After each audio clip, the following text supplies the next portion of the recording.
وہ بچے جو ہمارے چھوٹے بچے ہیں اور ابھی وہ بچے جو انشاءاللہ جن کو یہ جنم دیں گے, جو ہمارے پوٹینشل پیرنٹس ہیں, وہ بچیاں جو میٹرک ایف اے میں پڑھتی ہیں, ایف ایس سی میں پڑھتی ہیں, جو بچے, ان سب کو یہ بات بتانے کی ضرورت ہے کہ خدا کے لیے جو غلطی ہم نے کی ہے تم نے وہ غلطی نہیں کرنی.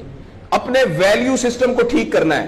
میں نے سر ایک سٹڈی کی, ابھی وہ جاری ہے, تقریباً 1800 بچوں سے میں نے پوچھا تم کس جیسا بننا چاہتے ہو, اور یہ 8 سال سے کم عمر کے بچے کے.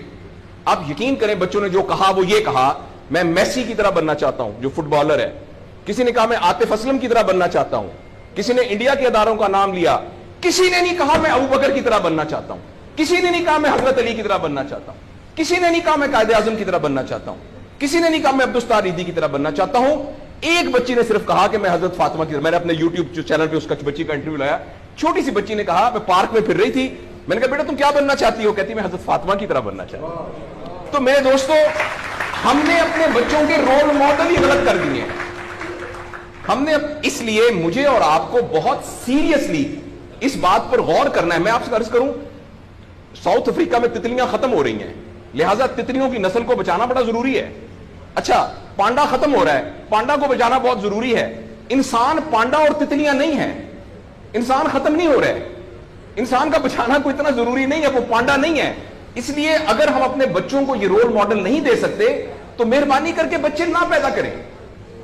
لیکن اگر ہم نے اپنی اولاد پیدا کرنی ہے تو وہ اولاد وہ پیدا کرنی پڑے گی اور اس کی وہ تربیت کرنی پڑے گی جن کا رول ماڈل وہ ہو جو حضرت عمر تھے, جو حضرت ابو بکر تھے, جو حضرت علی تھے, جو فاطمہ تھی, جو زینب تھی, جو خدیجہ تھی رضوان رضی اللہ عنہا. یہ ہمارے رول ماڈل ہمیں پیدا کرنے پڑیں گے, اور یہ تب ہوگا جب ہمارے اندر سے یہ دو چیزیں ختم ہوگی. نمبر 1 ہم پیسے کی بنیاد پر اپنے آپ کو بڑھانا سمجھیں, اور دوسرا یہ کہ ہم فرد کو فرد کے لیے تیار نہ کریں, فرد کو معاشرے کے لیے تیار کریں. میرا بیٹا تو 1100 میں سے 1100 نمبر لے کے ڈاکٹر بن کے ایک جگہ پر اسسٹنٹ پروفیسر لگا ہوا ہے, معاشرے کو کیا فائدہ ہوا ہے؟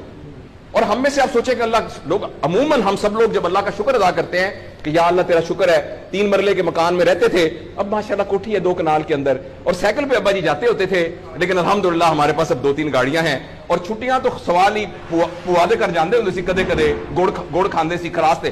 اب ہم سارے بھوربن میں جاتے ہیں چھٹیاں گزارنے, کبھی کبھی انگلینڈ بھی جاتے ہیں. اللہ کا ہمارے اوپر بڑا کرم ہو گیا. اس غلط فہمی سے ہم اپنے آپ کو نکالیں.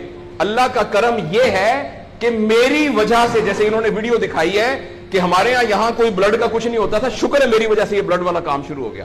میں ڈاکٹر ہوں, یہ والی سروس یہاں موجود نہیں تھی, اللہ کا شکر ہے کہ یہ والی سروس اب یہاں موجود ہو گئی ہے.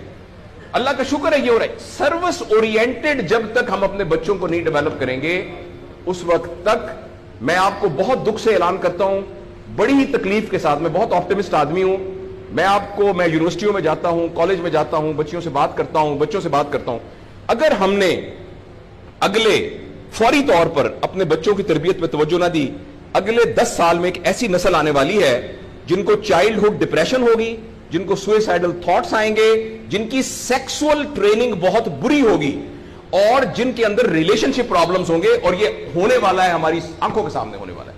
اگر آپ کے ہاتھ میں ایک موبائل ہے, آپ ابھی اپنا موبائل کھول کے فیس بک کھولے, جو پہلی 1.5 منٹ کی ویڈیو آئے گی اس میں ایک نیم برہنہ عورت ناچ رہی ہوگی. اگر آپ کے 8 سال کے بچے کو آپ نے موبائل دیا ہوا ہے, میں آپ کو یقین دلاتا ہوں اس نے ننگی عورتوں کو ناچتا ہوا دیکھ لیا ہے, اور وہ سارے ایکٹ جن کو منہ سے بیان کرتے ہوئے ہمیں شرم آتی ہے, وہ آپ کے 8 سال کا بیٹا اور 8 سال کی بیٹی دیکھ چکی ہے. اس سارے میں ایز اے پیرنٹ ہماری بہت رسپانسبلٹی ہے کہ ہم اس میں انٹروین کریں اور ان کو فزیکل ٹائم دیں, اور ٹائم دے کے ہم یہ 2 چیزوں پر مینلی کام کریں. تو انشاءاللہ العزیز ہمیں امید ہے کہ معاشرہ بچ جائے گا.